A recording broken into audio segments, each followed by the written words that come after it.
Pertama-tama untuk membuka program Accurate dapat menjadi dua cara. Sebenarnya sama saja, tapi kalian yang pertama bisa mengklik double pada logo Accurate, dan bisa juga kayak gini, kalian tinggal klik opennya aja lalu nanti kebuka. Setelah aplikasi Accurate terbuka, maka akan muncul tampilan seperti ini. Lalu pilih buat data perusahaan baru yang sebelah kiri pojok ini. Lalu pilih lokal, lalu pilih kolom nama berkas, lalu pilih folder tempat di mana kita menyimpan file tersebut. Nah, kalau untuk kasus ini kita memakai yang namanya PT Medan Merdeka. Lalu klik tombol create sebelah kanan. Kalau sudah, klik OK. Tunggu beberapa saat karena program Accurate-nya lagi memproses untuk membuat database. Kalau sudah, kalian masukkan nama penggunanya, supervisor, hurufnya besar semua untuk kapital, lalu kata kuncinya sama, supervisor juga, tapi hurufnya kecil semua. Kalau sudah, klik OK. Lalu selanjutnya, kalau sudah ada tampilan seperti ini, kalian dapat menentukan pilihan bahasa yang kalian inginkan. Kalau di sini kita menggunakan bahasa Indonesia, lalu pilih lanjut. Setelah itu pilih persiapan mahir yang di bawah. Klik lanjut lagi kalau sudah, lalu kita bisa mengisi langkah pertama atau pembuatan data perusahaan, yaitu mata uang. Nah, kasus ini kita menggunakan dua tipe mata uang, yaitu rupiah dan US dollar. Lalu kita isi data yang dibutuhkan, antara lain ada nama, nilai tukar, tipe nilai tukar, negara, dan simbol. Untuk Indonesian Rupiah sendiri atau IDR, nilai tukarnya 1, tipe nilai tukarnya 1 juga, negara Indonesia, simbolnya rupiah. Untuk US dollar, nilai tukarnya itu 9.500, tipe nilai tukarnya sama 9.500, 1 USD sama dengan 9.500, lalu negaranya Amerika Serikat, simbolnya itu dolar. Setelah itu klik lanjut kalau sudah. Lalu yang kedua atau langkah kedua ini kita mengisi data perusahaan juga, mengisi informasi periode perusahaan. Kita mengisi ini sesuai dengan soal yang telah diberikan, yang berisi nama perusahaan PT Medan Merdeka, lalu selanjutnya ada alamatnya di Jalan Margonda Raya nomor 113. Lalu kalau sudah mengisi alamat, kita bisa lanjut ke tanggal mulai atau tutup buku di tanggal 31 Maret 2016. Tahun fiskalnya jadi tahun 2016 karena di tanggal mulainya atau tutup bukunya itu tanggal 2016. Default periodenya menjadi 3 karena bulannya 3 sama tahunnya 2016. Lalu kalau sudah, pilih lanjut. Nah, untuk langkah ketiga, kita mengisi informasi pajak perusahaan. Kita ngisi ini juga sesuai dengan tugas soal yang telah diberikan. Kalian bisa sesuaikan nama perusahaan, alamat pajak, nomor seni faktur pajak, NPWP, nomor pengumuman pajak, tanggal pengumuman PKP, dan kode cabang jenis usaha, sama KLU SPT-nya sesuai dengan soal yang sudah didapatkan. Kalau sudah, bisa klik lanjut di bawah. Lalu selanjutnya adalah langkah keempat, kita menghapus semua akun default. Kenapa kita menghapus semua akun default? Karena itu tujuannya untuk menghindari akun yang sama antara akun default Accurate dengan akun yang akan kita desain sendiri. Nah, kita dapat menghapus nomor akunnya di sebelah kiri, arahkan kursor ke kiri, nanti akan seperti ini tampilannya. Akan muncul kotak konfirmasi, kemudian kalian klik OK aja sampai nanti yang tersisa hanyalah retainer earningnya saja. Lalu kalau sudah, kalian klik di sini untuk impor data, klik di sini untuk impor dari berkas maksud saya. Lalu klik yang ini yang untuk mengambil filenya, untuk melihat file, lalu kalian klik, lalu ganti ke Excel, kalian klik daftar akun dan saldo awal neraca, open. Lalu kalau sudah klik open yang tadi, kalian bisa arahkan kursor ke ambil data untuk mengambil datanya. Lalu kalau sudah keluar seperti ini, kalian hapus ini nomornya yang di paling kiri atas deket kolom itu. Lalu kalau sudah, kita definisikan kolomnya. Kalian bisa sesuaikan dengan data yang kalian dapatkan. nomor, definisi kolomnya nomor akun, nama akun, definisi kolomnya nama akun, tipe akun, definisi kolomnya sama tipe akun. Lalu ini kita definisikan dulu, bank sama dengan kas bank, account receivable sama dengan akun piutang, lalu selanjutnya ada inventory sama dengan persediaan, other current asset sama dengan aktiva lancar lainnya, fixed asset itu sama dengan aktiva tetap. Kita isi lagi, selanjutnya ada accumulated sama dengan akumulasi penyusutan, account payable sama dengan akun utang. Kita lihat dulu sudah benar. Oke, lanjut ke bawah. Kita isi lagi ada current liability itu sama dengan hutang lancar lainnya, long term liability sama dengan hutang jangka panjang, equity sama dengan ekuitas, lalu income pendapatan, cost of sales harga pokok penjualan, expense sama dengan beban, other expense itu beban lain-lain. Yang terakhir ada other income itu sama dengan pendapatan lain maksud saya. Kalau sudah semua kalian bisa klik OK, lalu lanjut ke saldo, definisikan lagi, kita klik yang saldo awal, klik saldo awal, lalu ke kursornya arahin ke bawah, import data, kalian bisa klik. Nah, kalau sudah berhasil kayak gini tampilannya, 64 data terimport, 0 gagal. Lalu selanjutnya kita akan menghapus laba ditahan, lalu menggantikan return net earning-nya menjadi laba ditahan. Kita pertama-tama cari si laba ditahannya dulu. Laba ditahannya kita hapus, klik kanan, lalu hapus, oke. Lalu return net earning-nya klik kanan lagi, kita ubah.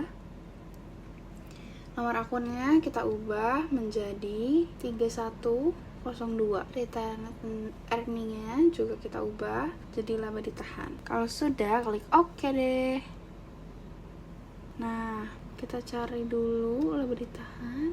Nah, pilih kursor ke bawah lalu klik yang itu laba ditahan. Untuk keduanya sama. Lalu kalau sudah, kita klik lanjut. Lalu langkah kelima ini akun default mata uang, kita akan mendefinisikan mata uang yang saya sudah beritahu tadi. Ada dua mata uang, yaitu IDR sama USD. Nah, kita akan isi definisi ini sesuai dengan data soal yang sudah diberikan. Kita isi semuanya, lalu habis itu kita, kalau IDR sudah, kita ke USD. Untuk USD ini kita akan mengubah menjadi hutang USD. Ini kita customize dulu, kita ubah. Nomor akunnya kita ubah juga, lalu namanya juga kita ubah menjadi hutang USD. Lalu klik yang kursor sebelah kanan, klik USD, lalu sudah di set, lalu klik OK, klik OK lagi.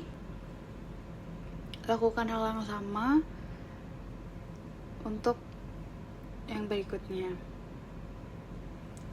Nomor akunnya sama, diganti kayak tadi, tapi beda nomor belakangnya. Kalau tadi kan 4, sekarang 2. Sekarang namanya, kalau yang tadi hutang, sekarang piutang.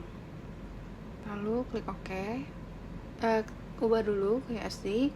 Kalau sudah di set, klik OK, OK lagi, lalu isi yang belum. Nah, untuk yang mata uang USD ini, di laba rugi atau terrealisirnya itu tidak wajib diisi. Lalu kita bisa melanjutkan ke langkah berikutnya.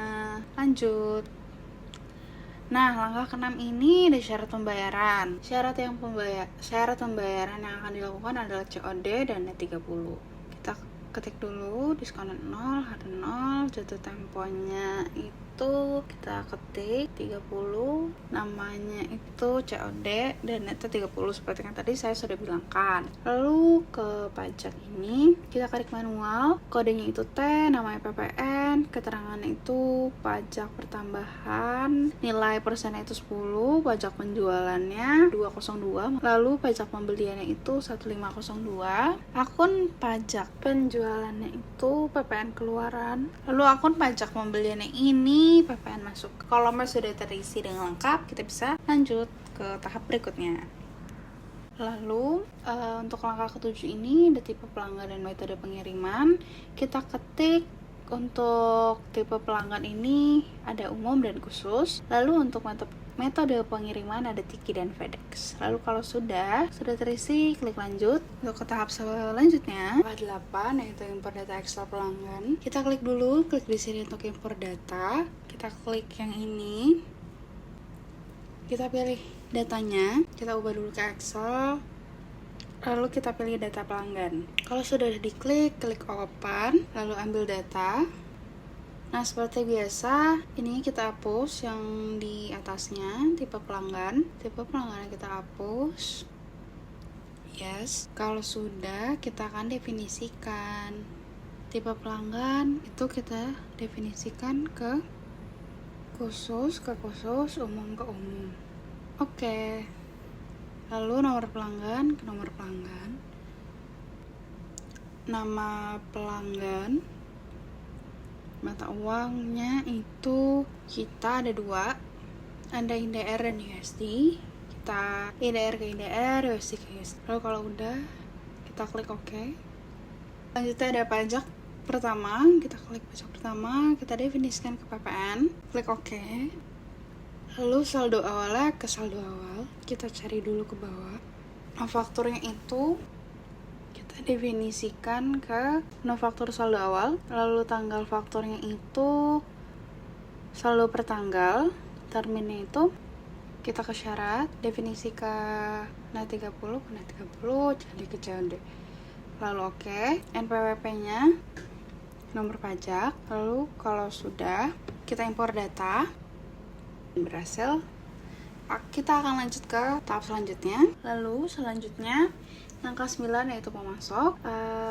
Seperti biasa kita ambil datanya dulu, kita pilih data, lalu pindahin lagi ke Excel, lalu kita pilih yang daftar pemasok, kita klik lalu open. Lalu setelah itu kita klik yang ambil data. Setelah muncul seperti ini, kita ke nomor pemasok, lalu kita hapus. Lalu setelah kita hapus, kita akan mendefinisikannya lagi di definisi kolom. Nomor pemasok, nama pemasok, mata uangnya ada 2, INDR dan USD. Kita pilih lagi sesuai dengan apa yang telah disampaikan tadi. Lalu kita definisikannya ke PPN. Oke. Saldo hutang, saldo awal, lalu nomor faktur saldo awal, tanggal fakturnya itu saldo per tanggal, terminnya syarat, kita isi seperti ini. Lalu klik OK. Kalau sudah, lalu kita ke NPWP-nya ini, nomor pajak. Kalau sudah, kita impor data. Kita klik berhasil, 3 data terimpor, 0 gagal. Lalu kita lanjut ke step berikutnya. Untuk ke langkah 10, kita langsung lanjut aja ke tahap berikutnya, langkah 11. Langkah ke-11 di sini adalah akun default barang. Kita isi kolom-kolomnya sesuai dengan data yang sudah didapatkan, yaitu ke soal. Kita samakan, kita isi dulu. Lalu untuk di akun biaya kita ubah menjadi beban lainnya. Seperti ini caranya. Kita buat akun baru ibaratnya. Nomor akunnya juga kita ganti ya, namanya jadi beban lainnya. Oke, kalau sudah kita klik OK lagi. Akun barang belum ditagihnya kita isi hutang barang belum ditagih. Lalu selanjutnya kalau sudah, kita klik lanjut. Kita ke langkah 12, kita pilih yang Vivo, metode Vivo, klik lanjut. Oke, selanjutnya untuk langkah 13 yaitu impor data. Kita akan mengklik di sini untuk impor dari berkas yang ini. Kita klik, lalu kita pilih yang ini. Kita pilih data yang mau kita pilih. Ubah dulu ke Excel seperti biasa. Lalu kita pilih daftar persediaan barang dagang. Kita klik, lalu kita klik open. Lalu kita ambil data ya. Kita klik ambil data. Lalu kita hapus item numbernya. Setelah dihapus, kita akan seperti biasa mendefinisikan kolomnya yang di atas. Yang ini kita akan definisikan dulu item number, nomor barang, description itu deskripsi barang, inventory type itu tipe barang, kita pilih yang persediaan, kita klik OK. Lalu kita pilih kuantitas, warehouse-nya kita pilih gudang, furniture-nya kita pilih center, wallpaper-nya center. Lalu OK. Kalau sudah, kita lanjut lagi ke bawah. Total cost-nya itu total biaya, unit pertama, unit kedua, rasio unit kedua itu, sales tax itu kode pajak penjualan, PPN, oke. Purchase tax, kode pajak pembelian, definisi ke PPN lagi, sales price-nya itu harga jual 1. Lalu kita isi kolom yang belum kita isi sesuai dengan data tugas soal yang sudah diberikan. Kita definisikan dulu seperti yang ditampilkan.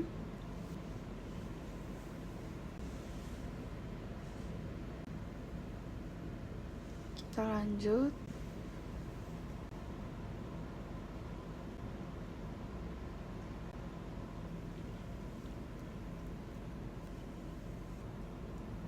Masih lanjut ya, kita isi sesuai apa yang sudah diberikan di tugas soalnya.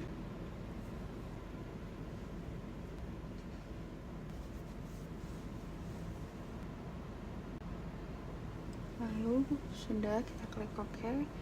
Masih ada satu lagi, kita klik OK lagi. Kalau sudah, kita impor data, kita klik impor data. 5 data terimpor, 0 gagal. Nyatanya ini berhasil ya teman-teman. Lalu kalau sudah, kita klik lanjut untuk ke langkah berikutnya. Untuk langkah selanjutnya itu ada tipe aset tetap kena pajak. Kita klik dulu seperti biasa, lalu kita pilih data, kita ubah dulu ke Excel, lalu kita pilih fiscal fixed asset type, lalu kita open, kita ambil data, kita klik ambil data, lalu di sini kita hapus kolomnya, kolom yang tidak terpakai, lalu keterangannya ini kita hapus. Yes, kita definisikan lagi kolomnya. Keterangan itu golongan aktif tetap pajak, metode penyusutan itu metode penyusutan pajak, definisikan ke tidak terdepresiasi sama straight line-nya, kita metode garis lurus, kita klik OK. Masa ekonomisnya umur ekonomis pajak, kita impor data, berhasil, 3 data terimpor, 0 gagal. Kita lanjut. Kalau sudah, kita klik lanjut untuk langkah berikutnya. Klik lanjut. Langkah selanjutnya itu ada tipe aset tetap. Klik di sini lagi untuk impor berkas. Kita ambil lagi datanya, kita ubah lagi ke Excel. Kita klik yang daftar tipe aktiva tetap. Kita ambil data, klik ambil data. Kalau sudah muncul seperti ini, tipe aktiva tetapnya kita hapus. Kita klik yes, lalu kita definisikan. Tipe aktiva tetapnya sama, tipe aktiva tetap pajaknya kita definisikan dulu. Tanah ke tanah, bangunan tipe permanen. Lalu kita import data, 3 data terimpor, 0 gagal, berhasil. Oke, lanjut. Lalu langkah berikutnya itu ada daftar aktiva tetap. Klik di sini untuk impor data dari berkas. Kita pilih dulu datanya yang mau kita pakai. Kita ubah dulu ke Excel. Kita pilih yang fixed asset list, kita klik, lalu klik open untuk membuka, klik ambil data, lalu kalau sudah di ini kita hapus aset kodenya. Yes, kita klik yes. Habis itu kita definisikan kolomnya, aset kodenya kode aktiva, aset descriptionnya itu keterangan aktiva. Kita lanjutkan. Depreciation methodnya itu kita definisikan dulu. Oke, kalau sudah, FA type-nya itu tipe aktiva tetap, tanah, gedung, peralatan. Oke, kita klik OK. Lalu kita lanjut lagi, kita pilih yang umur bulan aktiva atau tahun. Lalu kita selanjutnya pilih yang sumber dana tidak berwujud, salah. Oke, fiscal FA-nya aktiva tetap pajak, benar. Kita klik OK. Lalu lanjutnya itu akun sumber dana, kita definisikan dulu, jalan. Selanjutnya bawahnya itu opening balance. Oke. Gedung dan peralatan. Kalau sudah, kita klik OK lagi. Depreciation account-nya kita pilih yang akun beban depresiasi.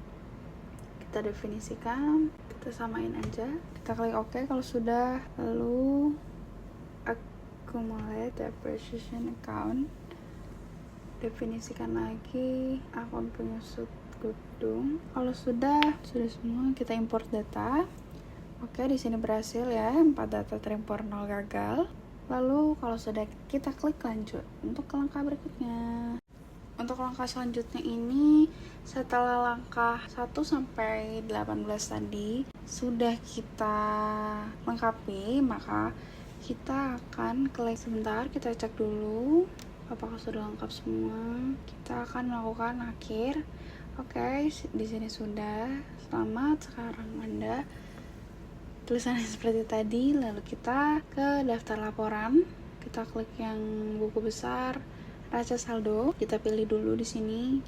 Tadi 2016 Maret tanggal 31, kita klik OK. Di sini untuk hasilnya.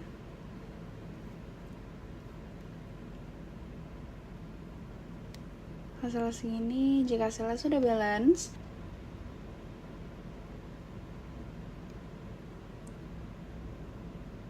kita ubah dulu ke Maret 2016. Kita klik OK. Kita klik yes.